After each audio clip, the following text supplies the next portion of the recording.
Hi everyone, this is Bharti. Welcome to Dream Maths. So आज हम करने वाले हैं एक और another important theorem, that is कल लैग्रेंजेस थ्योरम की थी, आज एक और थ्योरम करेंगे। क्या कहती है थ्योरम? कल हमने क्या किया था कि जो सब ग्रुप का ऑर्डर है वो ग्रुप के ऑर्डर को डिवाइड करता है। कल समझा था ये चीज। आज क्या करने वाले प्रूफ कि कोई एलिमेंट भी उठा लो, आप ग्रुप का कोई एलिमेंट भी उठा लो, वो भी ग्रुप के ऑर्डर को क्या करता है? डिवाइड करता है। और super easy theorem, super easy proof, बहुत आसानी से कर लोगे।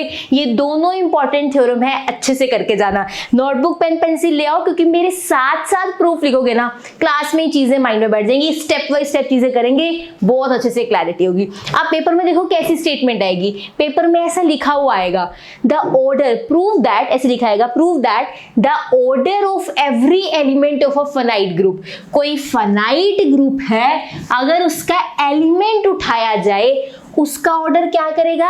Is a divisor of the order of the group. आपके पास एक फाइनाइट ग्रुप है, फाइनाइट ग्रुप का मतलब पता होगा, उसमें 10 एलिमेंट है, 15 एलिमेंट है, कितने एलिमेंट है हमें पता होगा। कहते हैं कोई फाइनाइट ग्रुप है, उस ग्रुप से कोई एलिमेंट उठा लो, कोई भी एलिमेंट उठा लो, उसका ऑर्डर ग्रुप के ऑर्डर को डिवाइड करेगा। एलिमेंट का ऑर्डर ग्रुप के ऑर्डर को पूरा अच्छे से डिवाइड करेगा। एक इंटीजर, एक नंबर आंसर आ रहा होगा, कोई पॉइंट वाला आंसर नहीं आ रहा होगा।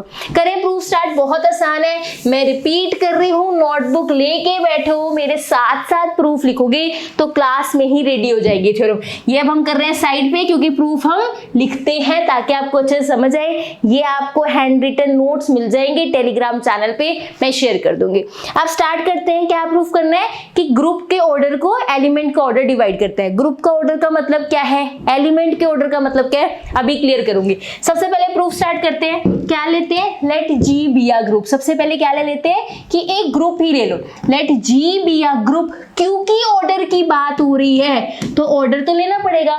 Late G be a group of order N. हमने एक ग्रुप ले लिया जिसका ऑर्डर एन है, that is order of G is equals to N, है ना। ग्रुप के ऑर्डर को डिवाइड करवाना है, एलिमेंट के ऑर्डर से डिवाइड करवाना है, तो ग्रुप तो लेना पड़ेगा। आगे आ जाओ। Let A belongs to G. Group से क्या ले लिया? एक एलिमेंट ले लिया, एंड सच दैट कि इसका ऑर्डर क्या ले लिया हमने? एम ले लिया। एक ग्रुप लिया जिसका ऑर्डर एन है, एक एलिमेंट लिया जिसका ऑर्डर क्या है? एम है। अब एक चीज ध्यान से समझो, फिर आगे चलते हैं। ग्रुप का ऑर्डर एन का मतलब क्या है कि इस ग्रुप में एन एलिमेंट्स पड़े हुए हैं। ग्रुप का ऑर्डर हो, सब ग्रुप का ऑर्डर हो, उनका मतलब होता है कि इस ग्रुप में, इस सब ग्रुप में इतने एलिमेंट्स पड़े हुए हैं। आगे क्या है? Order of A is equals to M, कि एलिमेंट का ऑर्डर क्या है? एम। किसी एलिमेंट का ऑर्डर होने का मतलब होता है कि ए की पावर एम करने से ई आएगा। अगर किसी एलिमेंट का ऑर्डर एम है, इसका मतलब वो अगर पावर में लिखूं तो आंसर ई आएगा, और ये पावर सबसे छोटी पावर है। एम से नीचे कोई और पावर नहीं मिलेगी कि जिससे ए का आंसर आइडेंटिटी आ रहा हो। अगर किसी का ऑर्डर, एलिमेंट का ऑर्डर एम है, मतलब वो एलिमेंट, वो नंबर सबसे छोटा है जिससे आइडेंटिटी आंसर आ रहा है। m is the least positive integer, जिससे a की पावर करने से आइडेंटिटी आंसर आ रहा है। तो ग्रुप और सब ग्रुप का ऑर्डर मतलब उसमें कितने एलिमेंट है, लेकिन एक एलिमेंट का ऑर्डर का मतलब वो पावर करने से आइडेंटिटी आंसर आता है, और ये सबसे छोटी पावर है। अगर मैं m से पीछे कोई भी नंबर लूं, कभी भी आइडेंटिटी आंसर नहीं आएगा। ठीक है, तो हमें ग्रुप का ऑर्डर भी पता लग गया और एलिमेंट के ऑर्डर के बारे में पता लग गया। अब एक और चीज लेंगे ध्यान से। लेट एच बी अ सब ग्रुप ऑफ जी। ये स्टेप नंबर 1 चल रहा है, ध्यान से स्टेप्स में डिवाइड करेंगे। लेट एच बी अ सब ग्रुप ऑफ जी। एक सब ग्रुप ले रहे हैं जी का, ठीक है। सच दैट क्या है इसके पास? कंटेनिंग ऑल डिस्टिंक्ट पावर्स, या फिर को containing all integral powers of that is a. हम कभी भी याद रखना, अगर ग्रुप के पास एक एलिमेंट है, उस एलिमेंट की पावर से बना हुआ कभी भी एक सब ग्रुप बना सकते हैं। मेरे पास ए एलिमेंट है जी में, मैं इसकी पावर से एक सब ग्रुप बना सकती हूँ कभी भी। तो अगर ए जी में है तो late H be a subgroup of G containing integral powers of A की पावर 1, ए की पावर 2, ए की पावर -1, ऐसी पावर्स होंगी, पॉइंट वाली नहीं। तो एच में कैसे एलिमेंट है? ध्यान से, ए a की पावर 0, a की पावर 1, a की पावर 2 और a की पावर -1, a की पावर -2। दैट्स इट, ये स्टेप नंबर 1 खत्म हो गया।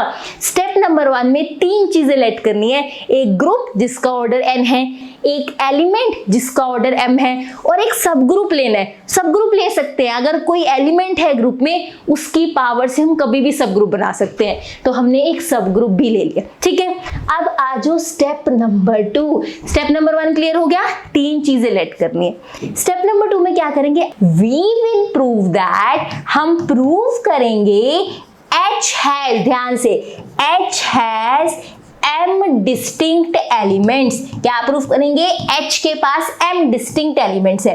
अब मेरी बात ध्यान से समझना, हमने लेट किया ग्रुप का ऑर्डर n है, सब दैट इज एलिमेंट का ऑर्डर m है, हमें पता है हमने प्रूफ क्या करना है, दैट इज ये m इस n को डिवाइड करे, है ना। ग्रुप का ऑर्डर n, एलिमेंट का ऑर्डर m, हम प्रूफ करेंगे ये m इस n को डिवाइड करता है, यही थ्योरम है, कर देंगे। लेकिन डायरेक्ट नहीं यहाँ पहुंच सकते, हमने क्या प्रूफ करना है, इसको स्टार मार्क कर लो। स्टार का मतलब थ्योरम में ये माइंड में होना चाहिए प्रूफ करते हुए कि ये स्टेप करना है। क्या हम ये प्रूफ करेंगे कि H में m ही एलिमेंट्स हैं। यहाँ पे कितने सारे एलिमेंट्स लिखे हैं ना, हम प्रूफ करेंगे इसके पास m ही डिस्टिंक्ट एलिमेंट्स है। बाकी जो एलिमेंट है उसका आंसर किसी ना किसी से मैच कर रहा है, क्या किसी ना किसी से रिपीट हो रहा है, इसके पास सिर्फ m ही डिस्टिंक्ट एलिमेंट्स है।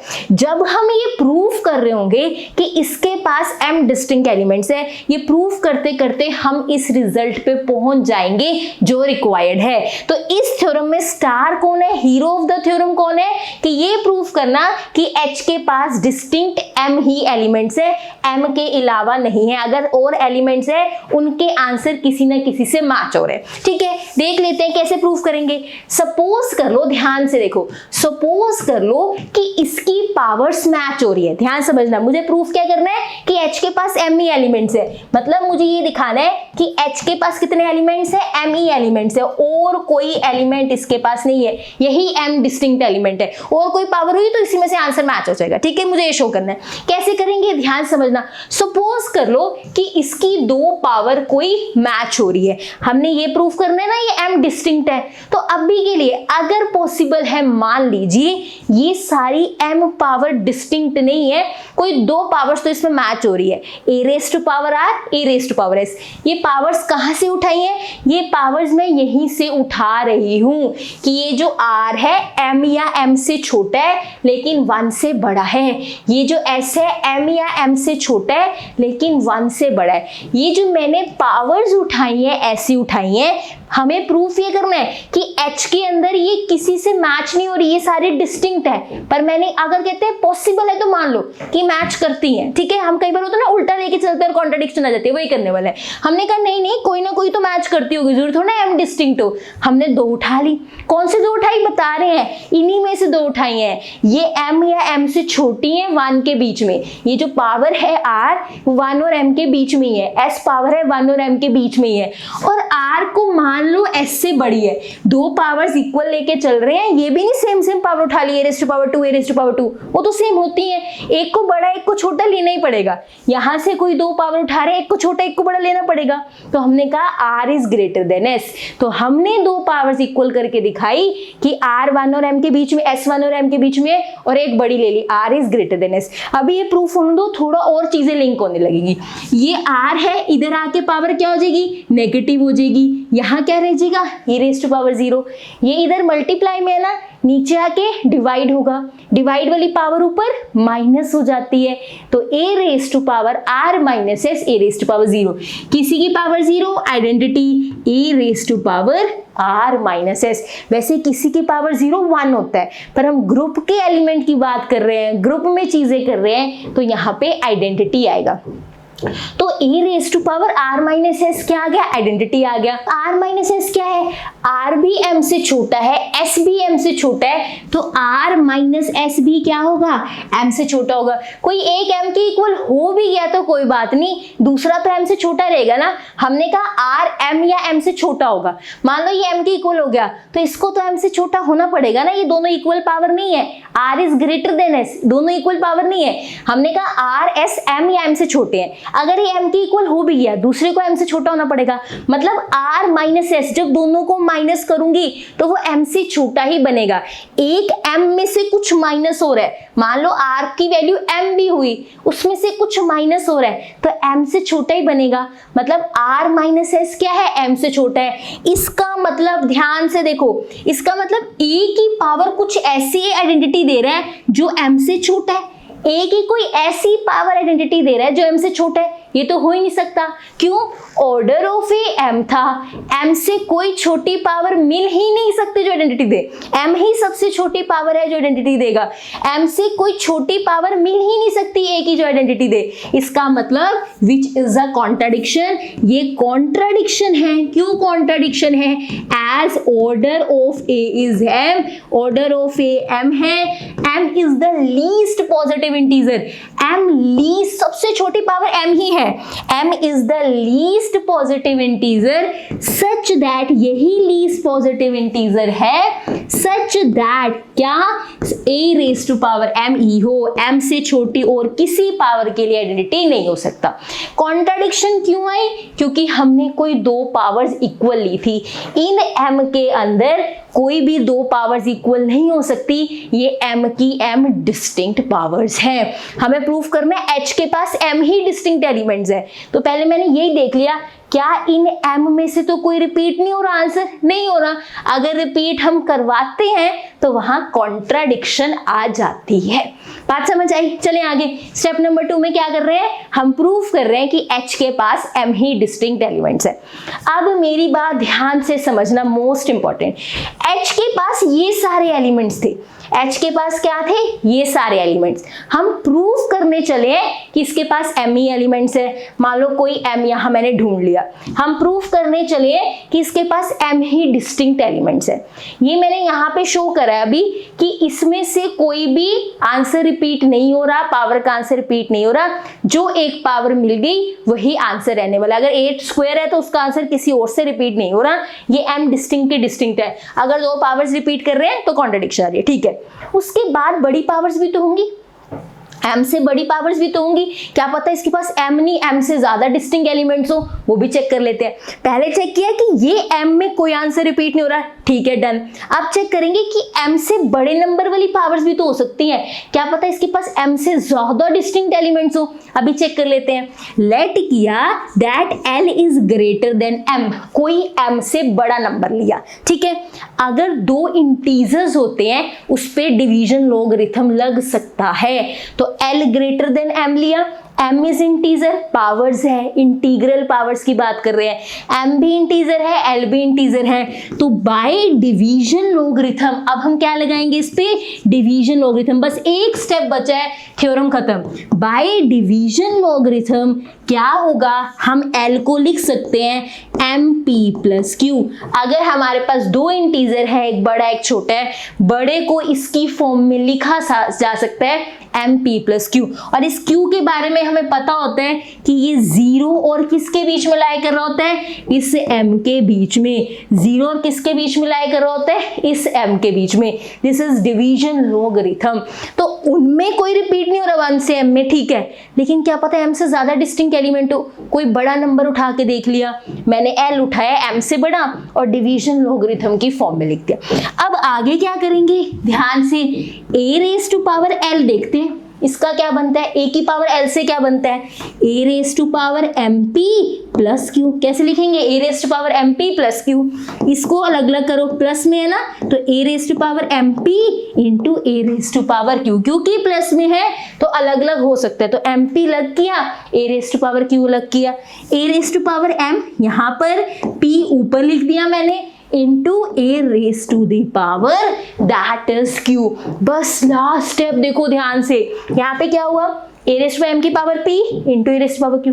ए रेस टू पावर एम होता क्या है, आइडेंटिटी, आइडेंटिटी की power P into A raise to the power Q. A raise to power M E था ना, क्योंकि ऑर्डर ऑफ ए एम है, तो A raise to power M E होगा। आइडेंटिटी की पावर कुछ भी आइडेंटिटी रहेगा, आइडेंटिटी इंटू समथिंग, वही आंसर आएगा। तो a की पावर l a की पावर q के ही इक्वल हो गया। क्या हो गया हमारे पास, a की पावर l a की पावर q के ही इक्वल हुआ। इससे क्या पता लगा, थोड़ी सी स्पेस बना ली ताकि हमें दिक्कत ना आए। तो हमारे पास क्या बन गया कि a raise to power l का answer a raise to power q बन गया, ठीक है। और q क्या था, 0 और m के बीच में, है ना। q क्या था, 0 और m के बीच में। इससे क्या पता लगा कि a raise to power l को भी मैं a raise to power q की फॉर्म में रिप्रेजेंट कर सकती हूँ। q कहाँ है, 0 से m के बीच में, कि अगर कोई m से बड़ी पावर आ भी गई, हमने l क्या लिया था, ग्रेटर देन m लिया था, कि अगर कोई m से बड़ी पावर आ भी गई तो हम उसे इस फॉर्म में रिप्रेजेंट कर सकते हैं। किस फॉर्म में, 0 से m के बीच की पावर में रिप्रेजेंट कर सकते हैं। मैंने रिस्पा l को रिस्पा q में रिप्रेजेंट कर दिया ना। q क्या है, 0 से m के बीच में। तो जितनी भी हमारे पास a की पावर्स थी, 1 से m क्या है, डिस्टिंक्ट है, उसमें कोई रिपीट नहीं हो रही, चेक कर लिया। रिपीट किया तो दैट इज कॉन्ट्रडिक्शन आ रहा है। m के बाद वाली जो m से बड़ी है, अगर उसको भी हम लिखना चाहें 0 से m की फॉर्म में लिखा जा सकता है, उसकी पावर भी 0 से m की बीच की पावर की फॉर्म में लिखा जा सकता है। तो हमारे पास 1 to m डिस्टिंक्ट है, m से बाद वाली भी 0 से m के बीच में लिखी जा सकती है। अब बची है सिर्फ नेगेटिव वाली। अब कौन सी बची है, सिर्फ नेगेटिव वाली। एक मिनट, ये देखो, सिर्फ नेगेटिव वाली 1 से लेके m तक, that is all distinct. m से बड़ी वाली इसी फॉर्म में लिख सकते हैं, ठीक है।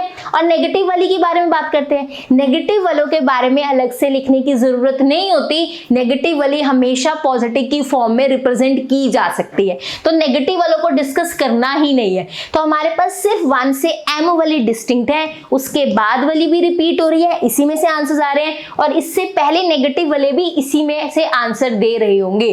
तो एक बात की जा सकती है कि H में सिर्फ M ही डिस्टिंक्ट एलिमेंट्स है, बाकी सबके आंसर रिपीट हो रहे हैं। 1 से M में कोई रिपीट नहीं कर रहा, कॉन्ट्रडिक्शन आ रही है। M से बड़े वालों में से अगर हम कोई निकाल रहे हैं, उसको भी हम इस फॉर्म में लिख पा रहे हैं, a raise to power that is q, की 0 से m की बीच की पावर में रिप्रेजेंट कर पा रहे हैं। नेगेटिव वालों को हम डिस्कस नहीं करते क्योंकि वो पॉजिटिव में रिप्रेजेंट की जा सकती हैं। तो इसका मतलब H में सिर्फ M ही डिस्टिंक्ट एलिमेंट्स है, ये हमने शो कर दिया। सो ये वाले स्टेप के बाद आप डायरेक्टली लिख सकते हो कि इसका मतलब ऑर्डर ऑफ H क्या है, M ही है। H में M ही एलिमेंट्स हैं जो डिस्टिंक्ट है। ये वाले बड़ी पावर वाले रिपीट हो रहे हैं, 1 से M में रिपीट नहीं कर रहा, नेगेटिव वालों को डिस्कस नहीं करना, तो ऑर्डर ऑफ H क्या हुआ, M हुआ। H में M ही डिस्टिंक्ट एलिमेंट्स है, ठीक है। Now by Lagrange's theorem, Lagrange's theorem क्या कहती है, कल ही डिस्कस की है। क्या कहती है लैग्रेंजेस थ्योरम, कि ऑर्डर ऑफ ग्रुप को ऑर्डर ऑफ सब ग्रुप क्या करता है, डिवाइड करता है। ऑर्डर ऑफ ग्रुप क्या था, that is n। Order of सब ग्रुप क्या आ गया है, m। इसका मतलब m n को डिवाइड करता है। और क्या हमें यही प्रूफ नहीं करना था कि m n को डिवाइड करता है, ध्यान से, क्या हमें यही प्रूफ नहीं करना था कि m n को डिवाइड करता है। ये ग्रुप का ऑर्डर है, ये एलिमेंट का ऑर्डर है, क्या हमें यही नहीं प्रूफ करना था कि m n को डिवाइड करता है, बिल्कुल यही प्रूफ करना था कि m डिवाइड्स n। तो डायरेक्ट नहीं कर पाए कि एलिमेंट का ऑर्डर हमें दैट इज डिवाइड करे ग्रुप के ऑर्डर को, सब ग्रुप की हेल्प से हमने शो किया, लैग्रेंजेस थ्योरम की हेल्प से शो किया कि हाँ सब ग्रुप का ऑर्डर तो यही बन रहा है m, और बाय लैग्रेंजेस mn को डिवाइड करता है, और हमने दिखाना भी यही था mn को डिवाइड करता है। तो h में डिस्टिंक्ट एलिमेंट्स m दिखाते दिखाते हमने m डिवाइड्स n कर दिया, और यही हमें प्रूफ करना था। इसका मतलब सब ग्रुप का ऑर्डर जैसे ग्रुप के ऑर्डर को डिवाइड करता है, वैसे ही एलिमेंट का ऑर्डर भी ग्रुप के ऑर्डर को डिवाइड करता है। ये थ्योरम थी सुपर इजी। एक एक चीज जो मैंने यहाँ डिस्कस की है ना, ये सारी चीजें आपको इस नोट्स में मिल जाएंगी, कोई दिक्कत नहीं आने वाली। यही सब लिखा हुआ है, ये देखो, एक मिनट मैं इसको थोड़ा सा और करती हूँ ताकि आपको अच्छे से क्लैरिटी हो। देखो ध्यान से, यही सब लिखा है। पहले हमने क्या कहा कि सेम ले लेते हैं, ध्यान से मैं एक बार मैच करवा रही हूँ ताकि जब नोट्स जाए आपको दिक्कत ना आए, कि अगर सेम लेते हैं तो कंट्राडिक्शन आएगी, लेकिन जब हमने l को ग्रेटर देन m लिया तो वहां जाके l को भी हम a raise to power q form में लिख पा रहे हैं, मैच करने लगी। इसका मतलब h के पास सिर्फ m ही एलिमेंट्स हैं, ऑर्डर ऑफ h क्या हुआ, m हुआ।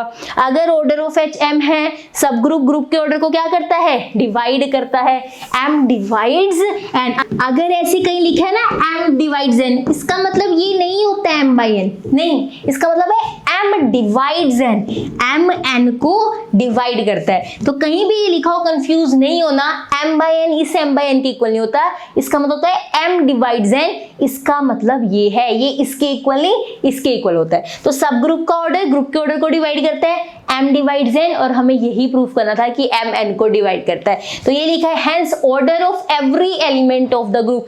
अगर आपके पास ग्रुप है उसमें कितने भी एलिमेंट हो, a हो, b हो, c हो, d हो, हर एक एलिमेंट का ऑर्डर ग्रुप के ऑर्डर को डिवाइड करेगा। कोई भी एलिमेंट उठाओ उसका ऑर्डर ग्रुप के ऑर्डर को डिवाइड करेगा। हमने a एलिमेंट लेके शो कर दिया। एक क्रोलरी है इसकी, फटाफट से वो करते हैं फिर क्लास को एंड करते हैं। क्या है ध्यान समझना, ये रिजल्ट है इसी में से बना हुआ है। क्या कि अगर ग्रुप में से कोई एलिमेंट लिया है g, अगर ग्रुप में से कोई एलिमेंट लिया है g और ग्रुप का ऑर्डर क्या है n, और ग्रुप का ऑर्डर क्या है n, तो a raise to power n क्या होगा, e होगा। अगर ग्रुप का ऑर्डर n है उसमें से आप कोई एलिमेंट उठा रहे हो, उसकी पावर ग्रुप के ऑर्डर वाली हमेशा आइडेंटिटी देता है। अगर मैं b उठाऊं g से तो उसकी पावर भी n करने पे e आएगा, c उठाऊं g से c की पावर n करने पे भी e आएगा। मैं ये नहीं कह रही सबसे छोटी पावर है ये ऑर्डर बनेगा, नहीं, ऑर्डर का मतलब होता है सबसे छोटी पावर जो आइडेंटिटी दे रहा है दैट इज ऑर्डर। मैं यहाँ ऑर्डर की बात नहीं कर रही, इन जनरल बात कर रही हूँ कि अगर ग्रुप का ऑर्डर n है, ग्रुप का कोई भी एलिमेंट उठा लो उसकी पावर n करने से आइडेंटिटी आएगा, उसकी पावर n करने से क्या आएगा, आइडेंटिटी। एक बात ध्यान से समझना, अगर मैं कह रही हूं ऑर्डर ऑफ ए n है, इसका मतलब n सबसे छोटी पावर है जो आइडेंटिटी देगा। n is the least positive integer, सबसे छोटी पॉजिटिव पावर है जो आइडेंटिटी देगा, ठीक है, तब हम ऑर्डर कहते हैं। यहाँ ऑर्डर की बात ही नहीं हो रही, जरूरी थोड़ा ना a n करने पे e आए, क्या पता a f करने पे भी e आ रहा हो, a g करने पे भी e आ रहा हो, एक से ज्यादा पावर के लिए e आ सकता है, पर ऑर्डर वो बनता है जो सबसे छोटी पावर हो, ऑर्डर वो बनता है जो सबसे छोटी पावर हो, आइडेंटिटी किसी के लिए भी आ सकता है। तो यहाँ पे कोई भी ऑर्डर वाली बात ही नहीं हो रही है एलिमेंट के, सिर्फ ग्रुप के ऑर्डर की बात हो रही है कि अगर ग्रुप का ऑर्डर n है, ग्रुप का कोई भी एलिमेंट उठा लो उसकी पावर n करो, आइडेंटिटी ही आंसर आएगा। कई बार पेपर में यही स्टेटमेंट आ जाती है, prove that if g is a finite group of order n and a belongs to g then a raise to n equals to e। और पेपर में हमें लगता है लैग्रेंजेस आई नहीं, जो मैम ने सेकंड इंपॉर्टेंट थ्योरम बताई थी वो तो आई नहीं, ये वाली थ्योरम में भी, क्रोलरी में भी वही ऊपर वाली थ्योरम का प्रूफ होना है। बताती हूँ कैसे। आप कहोगे let order of A m the subset h of g consisting of all integral powers of A order hm। यहाँ पे डायरेक्ट लिखा है, क्रोलरी है ना ये, तो यहाँ पे डायरेक्ट लिख दिया। लेकिन अगर आपके पास पेपर में ये वाला प्रूफ करने को आता है, आप पूरा पहले थ्योरम का प्रूफ दोगे, क्योंकि अभी हमने थ्योरम का प्रूफ ऊपर किया है तो हम डायरेक्ट चीजें लिख रहे हैं कि ऑर्डर ऑफ ए m है, h में m डिस्टिंक्ट एलिमेंट है, ऑर्डर ऑफ h m होगा, m डिवाइड्स n करेगा बाय लैग्रेंजेस थ्योरम, ये हमने डायरेक्ट लिख दिया। लेकिन अगर आपके पास ये प्रूफ आता है, सिर्फ ये थ्योरम लिखी होती है, ऊपर वाली थ्योरम नहीं दी हुई, तो आपको ये सारी चीजें प्रूफ करनी है कि h में m एलिमेंट्स कैसे आए। आप g लोगे, आप a लोगे, h में m डिस्टिंक्ट एलिमेंट्स दिखाओगे, order of h m show करोगे, m डिवाइड्स n शो करोगे जैसे पीछे थ्योरम में किया है। तो अगर पेपर में सिर्फ ये स्टेटमेंट आती है तो भी आपने सारा प्रूफ करना है जो अभी आप थ्योरम में करके आए हो। यहाँ पे इसलिए डायरेक्ट चीजें लिख दी क्योंकि थ्योरम के साथ ही क्रोलरी दी हुई है, तो हमने कहा हाँ ये ऐसा ऐसा होता है, ऑर्डर ऑफ ए m है, h में m एलिमेंट्स होंगे, m डिवाइड्स n होगा, ये सब होगा। लेकिन सिर्फ अगर ये स्टेटमेंट पेपर में आ गई तो आप इतना नहीं लिखोगे, हर एक चीज जैसे अभी थ्योरम में प्रूफ किया है यहाँ पे भी प्रूफ करके दोगे। अगर पेपर में सिर्फ ये स्टेटमेंट आती है, पेपर में ये पहले वाली थ्योरम आती है जो अभी हमने की है, तो आपको पता है ये कैसे अटेम्प्ट करना है, जैसे हमने सारा काम किया वैसे ही आप करोगे। लेकिन अगर थ्योरम पेपर में ये वाली स्टेटमेंट आ जाती है तो कैसे काम करना है, वही सारा प्रूफ जो अभी हमने थ्योरम का सीखा है आप यहाँ दोबारा लिख रहे होगे। पेपर में जाके सिर्फ पेपर में तैयारी करना इंपॉर्टेंट नहीं, पेपर में जाके उसको अटेम्प्ट करना, प्रेजेंस ऑफ माइंड। अच्छा इसके साथ क्रोलरी थी, सिर्फ उन्होंने ये स्टेटमेंट दे दी, वो अपना अपना अच्छे से खेल गए कि हमने ये वाली स्टेटमेंट दे दी कि बच्चे को पता लग रहा है उस थ्योरम वाला प्रूफ आना है, तो आप आपको माइंड में रखना है, अगर a रेज टू पाई n is equals to e वाला प्रूफ है तो मुझे जो order of a divides order of group है ना, वो वाली थ्योरम का प्रूफ डालना है और यहां तक सेम करना है। जो एक्स्ट्रा स्टेप है वो बता रही हूं, हमें प्रूफ क्या करना है, a raise to power n क्या आता है, e आता है, हमें ये प्रूफ करना है, कोई बात नहीं कर देते हैं।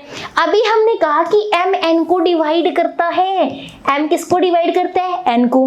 कोई आंसर आ रहा होगा, लेट इट बी k, तो n की वैल्यू क्या होगी, k बिलोंग्स टू इंटीजर। कोई आंसर इंटीजर ही आ रहा होगा, पॉइंट्स में तो नहीं आ रहा होगा, पूरा पूरा डिवाइड कर रहा है तो आंसर इंटीजर ही आ रहा होगा।